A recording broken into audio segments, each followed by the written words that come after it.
Kembali lagi dengan saya Kalima Sada dan hari ini kita akan membahas bagian pertama, Principles of Investing, yaitu Time Value of Money. Jadi sebelum video ini dimulai, video ini hanyalah analisa internal yang kita lakukan. Tujuannya edukasi supaya teman-teman bisa menerapkan investasi dan juga personal finance yang baik dan juga benar. Mengapa modul ini cukup penting? Karena saya lihat banyak sekali orang ini yang tidak memiliki suatu tesis yang kuat mengapa mereka itu harus berinvestasi.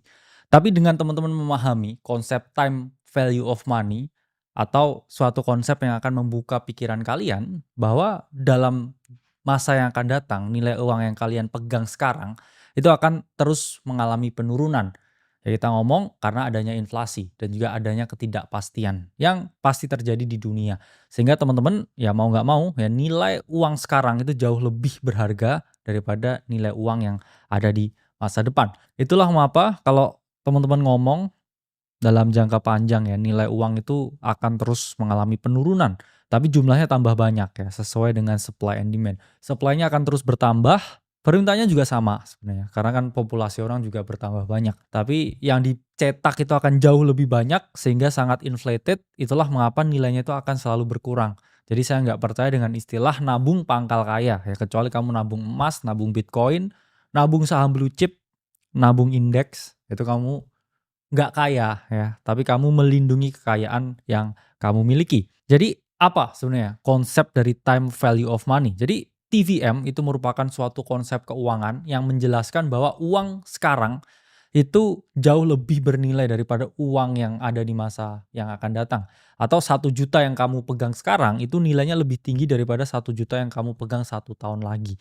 Jadi kalau kamu dikasih ya pilihan 1 juta sekarang atau 1 juta misalkan ya tahun depan, ini kan 2025 ya. Ya kamu harus milih sekarang, kenapa? Karena belum tentu ya kamu dapat duitnya di 2026 dan ketika kamu dapat di 2026 nilainya nggak segede 1 juta sekarang. Kalau kamu terima 1 juta sekarang bisa kamu beliin aset investasi atau bisa kamu spending sekarang juga ya. Kalau kamu beli aset investasi sekarang dan dia naik nilainya nanti, ya kamu untungnya 2 kali ya. Kamu udah dapat duluan plus kamu juga dapat keuntungan atau return dari aset investasi. Jadi 1 juta sekarang ya, saya kalau dipilih sekarang atau tahun depan, kenapa? Tahun depan belum tentu dikasih. Dan 1 juta sekarang kalau kamu investasikan dengan benar, di tahun depan bisa jadi 1,3 juta. Jadi teman-teman harus paham bahwa 1 tahun ya itu juga jangka waktu yang lumayan lama dan di sini juga ada yang namanya uncertainty atau ketidakpastian. Nah, kenapa teman-teman harus mempelajari TVM atau time value of money? Pertama, perencanaan investasi dan tabungan. Kalau kamu gagal berencana, kamu akan gagal untuk berusaha sehingga kamu tidak akan bisa memperoleh apa yang kamu inginkan di dunia ini. Terus kedua, teman-teman bisa ambil keputusan jauh lebih baik. Contohnya gimana? Pengambilan putusan yang jauh lebih baik.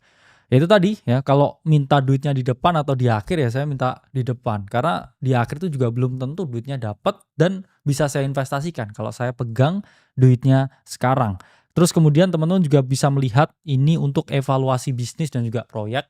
Artinya apa? Dengan kita menghitung ya future possibility cash flow atau posibilitas cash flow yang dihasilkan dari suatu bisnis secara proyeksi ya di masa yang akan datang, kita bisa menilai sekarang proyek ini oke atau enggak untuk kita investasikan. Kamu kalau mau berinvestasi ke suatu bisnis pasti kamu dikasih yang namanya prospektus ya. Di situ akan dijelaskan potensi cash flow tahun pertama, potensi cash flow tahun kedua, potensi cash flow tahun ketiga dan seterusnya ya.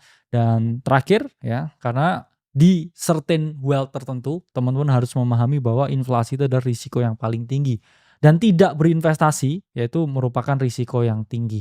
Cuman balik lagi investasi teman-teman harus tahu, ada yang high risk, ada yang low risk. Kalian bisa risk averse, kalian juga bisa risk taker. Jadi kalian harus paham ya, kalian ini masuk bracket yang mana dan bagaimana ya kalian mengeksekusinya. Oke, tanpa berlama-lama, kita langsung memasuki rumus perhitungan time value of money. Jadi sebelum kita menghitung time value of money, ini ada beberapa elemen, beberapa kunci, ya, beberapa simbol yang harus teman-teman perhatikan.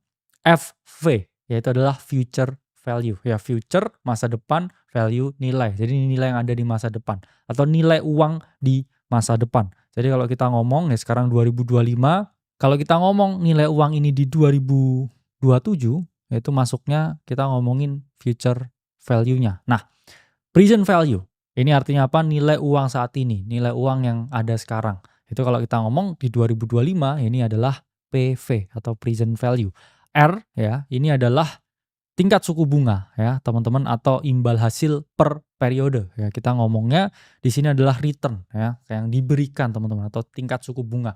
Logikanya seperti apa? Kalau teman-teman nabung duitnya di bank atau di aset non risiko lain, teman-teman akan dapat R-nya, dapat return-nya. Kenapa ya? Karena kamu meminjamkan uangmu ke bank untuk bank pinjamkan ke orang lain. Karena bank itu adalah suatu lembaga yang memfasilitasi orang ya, yang kelebihan dana dengan orang yang kekurangan dana. Jadi mempertemukan.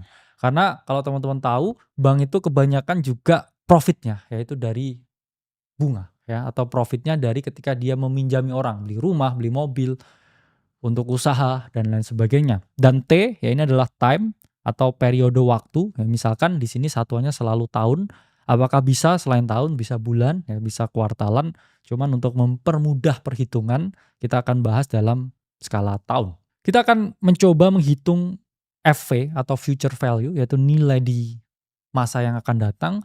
Yang mana future value itu pasti jauh ya, lebih kecil ya nilai uangnya ya. Cuman teman-teman di sini ingin ya melihat ya potensi return dengan adanya bunga ya, atau R itu tadi, itu dapatnya berapa. Nah, rumusnya ya untuk mencari future value atau nilai di masa depan, yaitu adalah present value atau nilai sekarang dikali 1 tambah R ya pangkat T. T itu apa? Jumlah periodenya. T itu tahunnya ya. Jadi untuk mengetahui ya future value, nilai di masa depan itu berapa, ya teman-teman hitung ya. Pertama, variabel yang harus ada ya di sini adalah uang sekarang, your money now ya. Terus kamu kali, oke, 1 ditambah ya tingkat return atau tingkat suku bunganya ya dikali ya periodenya ya, atau pangkat T-nya. Nah, misalkan ada soal, Anda menaruh tabungan 20 juta. Berarti di sini adalah PV-nya, present value. Duitmu sekarang berapa? 20 juta. Bunganya per tahun 5%. Ini adalah R. R-nya sama dengan 5. Oke. Dan rencana menyimpan selama 3 tahun. Berarti ini adalah T atau periodenya. Nah, kamu disuruh ngitung nih. 20 jutamu sekarang dengan tingkat suku bunga 5% selama 3 tahun ke depan, itu nilainya itu jadi berapa? Kita langsung menghitung ya di sini. Berapa sih future value atau FV yang saya dapatkan? Ya, FV-nya itu rumusnya adalah PV ya dikali 1 ditambah R ya di pangkat T. Nah, untuk menghitung ya future value-nya ya, teman-teman harus ingat tadi berapa PV-nya. PV-nya itu adalah 20 juta. Dan R-nya ya itu adalah 5% atau 0,05. Di pangkat T ya itu tadi adalah periode waktunya, yang mana itu adalah 3. Oke. Nah, ini sama dengan 20 juta ya dikali 1,1576. Oke. Kita hitung ya dengan kalkulator. Dikali 1,1576.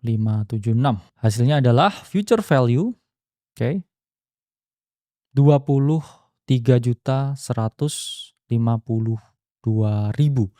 Jadi ya, kalau teman-teman di sini meminjamkan uang kalian ke bank ya, atau menabung di bank ya paling gampangnya, 20 juta selama 3 tahun ke depan dengan tingkat suku bunga 5%, teman-teman 20 jutanya selama 3 tahun ke depan itu akan menjadi 23.152.000. Jadi itu konsep bunga berbunga ya, future value-nya. Kenapa kok ini lebih gede dan bank kasih kamu yang namanya 5%? Ya karena kan kamu mau meminjamkan ya, memfasilitasi orang yang butuh pinjaman, dan ya ada yang namanya tingkat inflasi, makanya bank juga menghitung itu sehingga ya future value-mu ya, kalau kamu tabungin duit ke bank ya, nggak hanya bank ya, risk atau instrumen apapun yang kita ngomong punya risk free rate, itu dia akan menghasilkan 23.152.000. Nah, selanjutnya kita akan membahas mengenai PV atau present value. Artinya apa? Ya, present value itu uang yang kamu miliki ya, atau kamu terima sekarang dengan jumlah tertentu ya di masa yang akan datang karena setelah didiskonkan. Apa artinya ya didiskonkan? Karena kan ada tingkat suku bunga tadi. Jadi di sini menunjukkan ya teman-teman harus mencari nilai berapa yang harus teman-teman investasikan sekarang supaya memperoleh return tertentu di masa yang akan datang. Misalkan, oke, saya mau return dapat duitnya 100 juta. Dengan tingkat suku bunga yang ada, oke, saya harus invest berapa sih sekarang? Nah, beberapa tahun ke depan ini, nah itu bisa teman-teman hitung dengan present value atau PV. Yang mana ya, ini rumusnya kebalikan ya. PV atau present value itu adalah future value atau jumlah ada nilainya di masa depan ya yang kamu kehendaki ya dibagi 1 ya ditambah R itu adalah returnnya tadi dibagi T itu adalah time, T adalah periode waktunya. Nah misalkan kamu ingin dapat 20 juta ya 2 tahun dari sekarang, berarti ini kamu tahu ya future value-nya 2 juta karena kamu pengen ke depan itu dapat duit 2 juta. Dan 2 tahun dari sekarang, berarti T-nya di sini sama dengan 2. Oke, dan tingkat bunganya tinggi nih ya. Deposito kamu dapat 10% setahun. Mungkin ya sekarang udah sulit dapat segitu. Nah, berapa sih yang kamu harus investasikan sekarang untuk memperoleh ya 20 juta selama 2 tahun ke depan. Jadi teman-teman ya harus hitung ya present value sama dengan future value dibagi ya 1 ditambah R ya dipangkatkan T. Nah, tadi teman-teman tahu di sini ya future value yang kalian inginkan itu adalah sebanyak 20 juta. Oke. Kamu pengen 20 juta 2 tahun ke depan ya tingkat suku bunganya 10%. Ini adalah 1 ditambah 0,1 ya dipangkatkan. T-nya tadi adalah 2. Ini berarti 20 juta dibagi 1,21. Oke, kita hitung dulu ya pakai kalkulator. Temu hasilnya ya 16 juta. Oke. 528 ya. 925.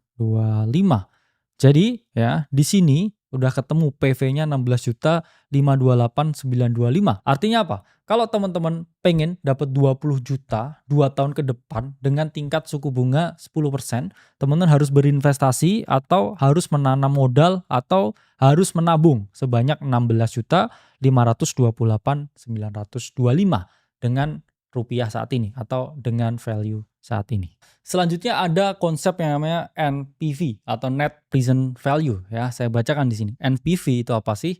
Itu merupakan suatu konsep di mana teman-teman memperhitungkan ya seluruh arus kas masuk dan keluar suatu investasi proyek dalam nilai sekarang. Jadi ada suatu estimasi cash flow dari tahun ke tahun yang mana akan teman-teman jumlahkan untuk kemudian didiskonkan untuk melihat dengan nilai sekarang apakah ini investasi yang baik atau enggak. Apakah ini worth untuk diinvestasikan atau enggak. Dan rumusnya ya untuk menghitung NPV itu adalah sigma dari arus kas bersih tahun ke T. Ya, jadi ada beberapa tahun ke depan, ada tahun pertama, tahun kedua, tahun ketiga, tahun keempat dibagi 1 ditambah R ya dipangkatkan T. R ini apa? Ya, tadi return. Kalau kita ngomong di bank ya kita dapat bunga, tapi kalau di dalam tempat kerja ya kita ngomong mungkin profit ya. Kalau kita ini ngomong proyeksi arus kas di tahun pertama, tahun kedua, tahun ketiga, tahun keempat dan seterusnya. CO ya, ini apa? Ini investasi awal ya. Kenapa 0? Ya ini karena sebelum berjalan tahun pertama, ini kan kamu harus menginvestasikan ya capital ya. C itu adalah capitalnya.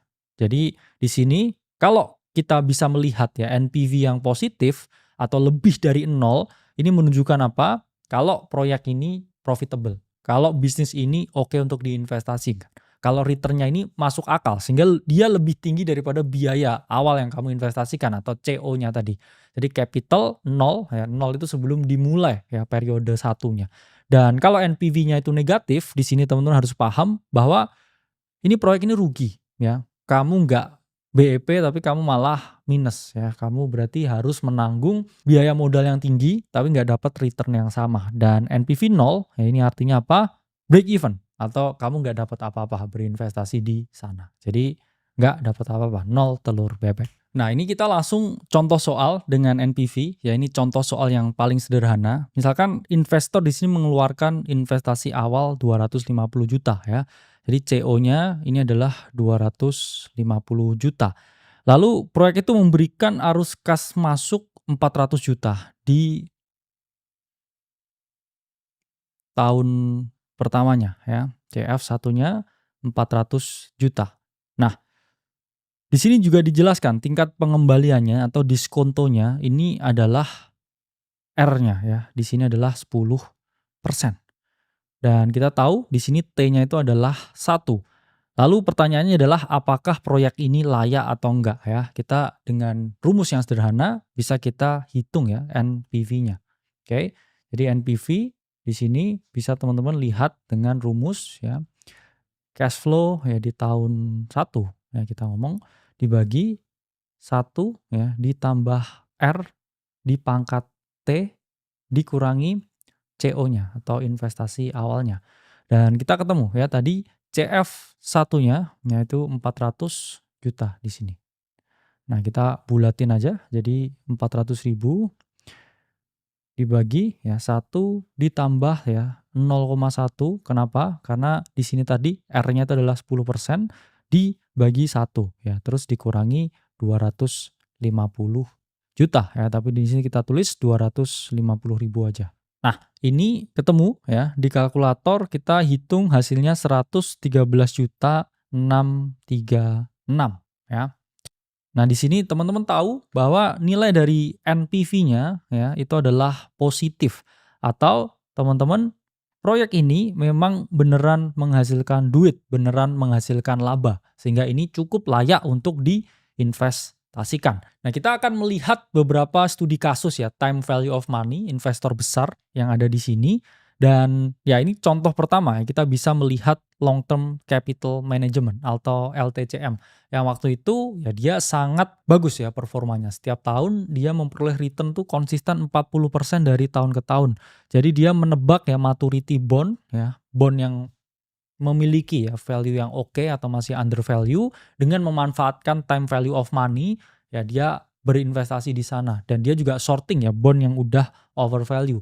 Sampai di satu titik di mana mereka overconfidence dengan analisa mereka karena udah banyak sekali ya PhD di sana, jagoan matematika, tapi fund-nya akhirnya nol ya. Bahkan Buffett bilang juga itu salah satu keputusan terbodoh ya saat itu. Jadi dia menggunakan ya konsep TVM ya untuk menilai ya konvergensi dari nilai obligasi over time dan ya akhirnya justru dia sampai bangkrut. Dan selanjutnya ada carry trade di mana teman-teman di sini bisa memanfaatkan ya dua perbedaan tingkat suku bunga untuk bisa memperoleh keuntungan antar negara. Meskipun trade ini juga sangat berisiko ya, itulah mengapa at some point ya carry trade ini juga bisa meledak dan menyebabkan ya dampak ekonomi yang luar biasa. Selanjutnya teman-teman harus paham ya banyak sekali investor besar ya sebelum menilai kelayakan suatu proyek itu mereka juga menilai ya NPV-nya berapa. Positifkah, negatifkah, nolkah, dan mereka hanya akan mau berinvestasi ketika NPV-nya di sini positif. Jadi itu ya penjelasan mengenai time value of money. Kita lanjut di modul selanjutnya.